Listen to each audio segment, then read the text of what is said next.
Assalamualaikum warahmatullahi wabarakatuh.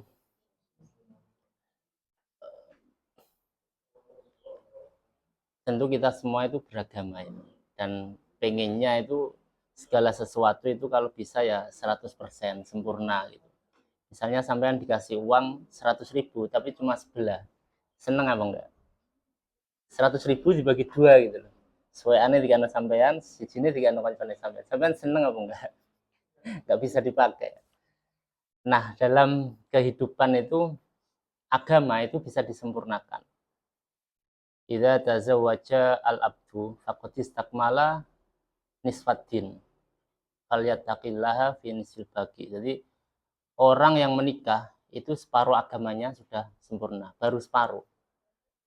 Nah, separuh berikutnya gimana? Separuh berikutnya itu caranya dengan kita melakukan kegiatan rumah tangga itu dengan ketakwaan kepada Gusti Allah. Jadi jangan sampai di rumah tangga itu melakukan apa yang dilarang oleh Gusti Allah. Nah, itu kalau sudah nikah plus bertakwa itu sudah sempurna. Nah, takwa itu di bidang apa saja? Ya, misalnya kalau kerja ya cari yang halal.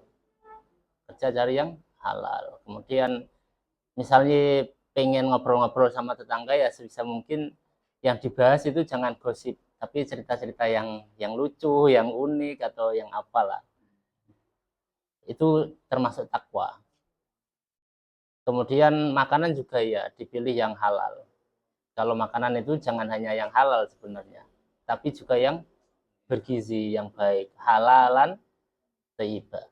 Ya ayuhan nasu kulu mimma fil ardi halalan thayyiba wala tattabi'u khutuwati syaiton. Jadi Gusti Allah itu juga menyuruh kita agar makan itu yang halal plus yang bermanfaat, yang baik.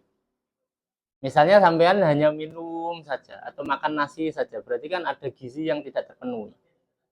Makanya Gusti Allah itu biar gizinya terpenuhi, orangnya sehat, ya apalagi besok kalau sudah menyusui, sudah ngurus anak itu juga gizi diperhatikan. Perintahnya Gusti Allah halalan thayyiban. Kemudian ketika sudah punya kesehatan, punya kemampuan itu wala tatabi'u khutuwati syaiton. Kesehatan, kekuatannya sampeyan, kesehatan tangan, kesehatan mata itu jangan dipakai untuk melakukan kemaksiatan. Jangan mengikuti setan.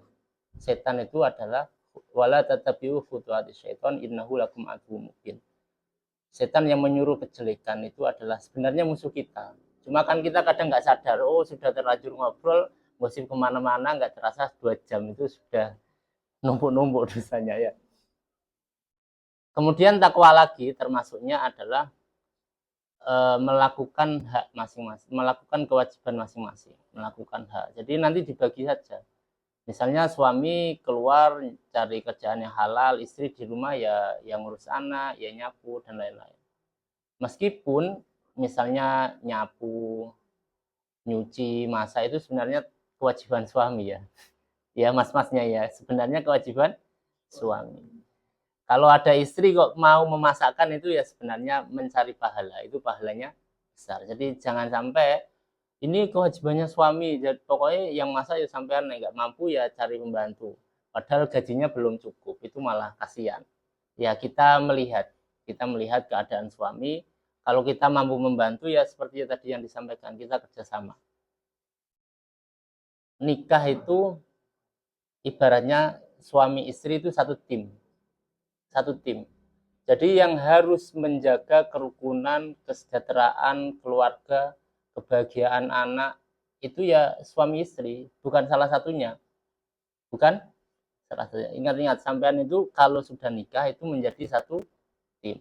Jangan istrinya dibandingin sama yang orang lain. Itu ya jangan, wong ini timmu kok. Misalnya sampean lihat sepak bola gitu, PSSI lawan Lebanon misalnya. Kok sampean jelek-jelekin teman sampean setim, itu kan aneh. Ya enggak? Ini kita sudah sedang berjuang agar menang melawan tim lain.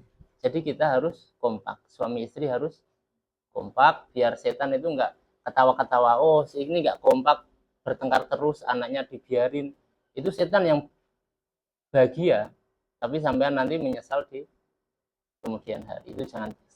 Jadi ingat kita itu tim, jadi harus berjuang bersama dalam rumah tangga. Gitu ya. Terus kalau suami ya misalnya ngasih nafkah ke istri itu ya jangan terlalu banyak, ya jangan terlalu pelit ya. Kalau terlalu banyak itu nanti nggak ada yang disimpan. Padahal kita itu ya perlu untuk anak di masa depan.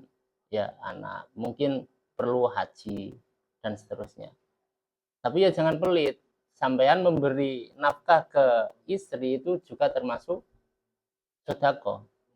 Jangan hanya sodako itu kalau dikasihkan ke orang lain. Enggak. Dikasihkan ke istri itu juga termasuk kebaikan yang berpahala. Ma'at amta zaujataka fahuwalaka sodako. Ke istri, ke waladaka juga ya, ke anak juga ya. Misalnya punya pembantu juga, sampean kok ngasih hadiah ke pembantu itu juga termasuk kebaikan. Kemudian sampean memilih makanan yang enak, ma'at amta nafsaka fahuwalaka sodako. Sampean memilih makanan yang enak untuk diri sendiri loh, itu juga termasuk pahala bersedekah. Gitu ya. Jadi jangan bojone dijak tirakat terus gak tahu disenang-senang gitu ya. Jangan, itu juga termasuk ibadah. Sebenarnya malah ada kriteria. Jadi istri itu ada kriteria nafkahnya. Kalau misalnya sampean kaya ya 2 mut atau berapa liter gitu. Kalau sampean sedengan ya nafkahnya juga sedengan, menyesuaikan kemampuan suami. Duitnya wakil tapi sedikit istri cuma 1 juta misalnya, kan ya itu ya kurang kurang pas, nggak sesuai. Kemudian istri itu juga nggak hanya dikasih nasi misalnya, enggak, tapi lauk pauk juga harus dikasih, dijatah lah. Tapi ya jangan tempe kangkung saja, ya sekali dikasih daging. Kalau ulama itu mengatakan wal admu wal lahmu ka'adatil balad wa yuhdimur rafi'atal qadril ahad. Jadi wanita itu ya dikasih lauk ya sesekali daging. Kok wanita yang dinikah itu misalnya orang berkelas yang sebelumnya itu misalnya nyuci nggak pernah dan dia itu biasanya dilayani pembantu, maka suami itu ya sebaiknya mencarikan pembantu agar istri ini tidak turun kelas itu. Biasanya muanja kemudian setelah nikah malah sengsara, itu jangan.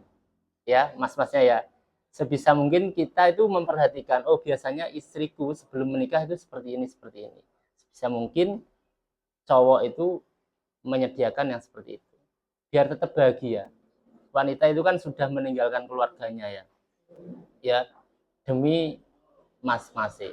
Dan mas-masnya juga iya, suami itu juga sudah mungkin kalau sudah bisa rumah kan pasti dia itu mengutamakan istrinya. Sama-sama sudah berjuang, sama-sama sudah berkorban. Jadi jangan diabaikan pengorbanan itu.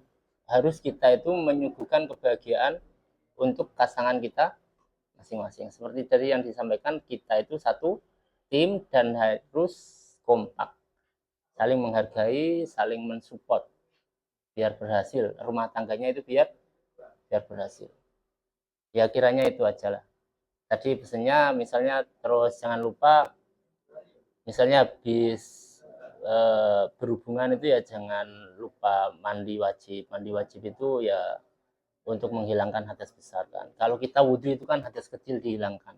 Kalau habis berhubungan itu hadas besar harus dihilangkan. Jadi niat mandi untuk menghilangkan hadas besar fardhu lillahi ta'ala. Kalau bisa itu ya sebelum mandi ya jangan makan dulu. Kalau mau makan ya minimal wudhu dulu lah. Biar kita itu suci gitu. Suci dulu.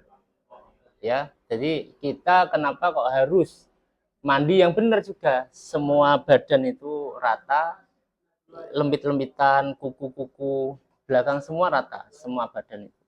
Kayak mbak-mbak yang setelah haid itu kan juga mandi, itu seluruh badan habis melahirkan itu kewajiban juga, termasuk ketakwaan. Jadi kembali seperti tadi, menikah itu sudah menyempurnakan separuh agama, dan setelahnya itu kita bisa menyempurnakan dengan melakukan perilaku yang sesuai dengan aturannya Gusti Allah. Falyattaqillaha fi nisfil bagi, itu insya Allah sempurna. Ya kiranya itu saja, semoga ini pengantin, calon pengantin juga ini.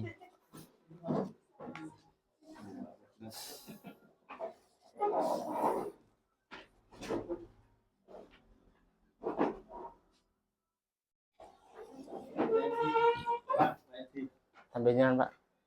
Ya itu kiranya dari saya, semoga bermanfaat.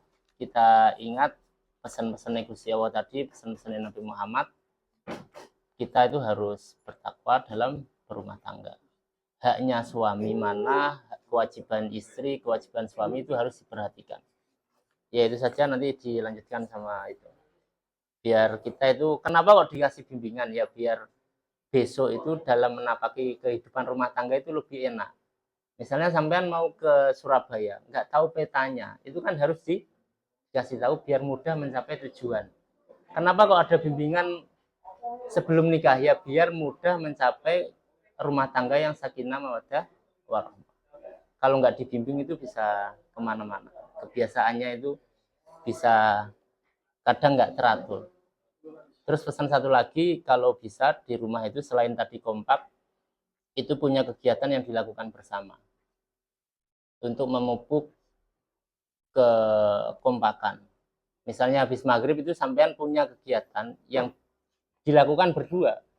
Ya sudahlah, kita janjian, kita bikin jadwal setiap maghrib itu baca Quran misalnya 2 lembar atau baca Yasin itu. Jadi kegiatan yang dilakukan bersama itu bisa memupuk kekompakan dalam berumah tangga. Sudah kerjanya misah, istri di rumah juga sendirian, bersamanya kapan? Lah itu selain bersama dalam obrolan malam dan lain-lain, itu kalau bisa juga dalam ngaji bersama, terus sholat berjamaah. Kecuali kalau imamnya cowoknya misalnya imam masjid, ya udah banyak sholat sendiri gak apa-apa. Yaitu tadi pesan-pesannya, semoga bermanfaat. Apabila ada kesalahan mohon maaf. Wassalamualaikum warahmatullahi wabarakatuh. Assalamualaikum.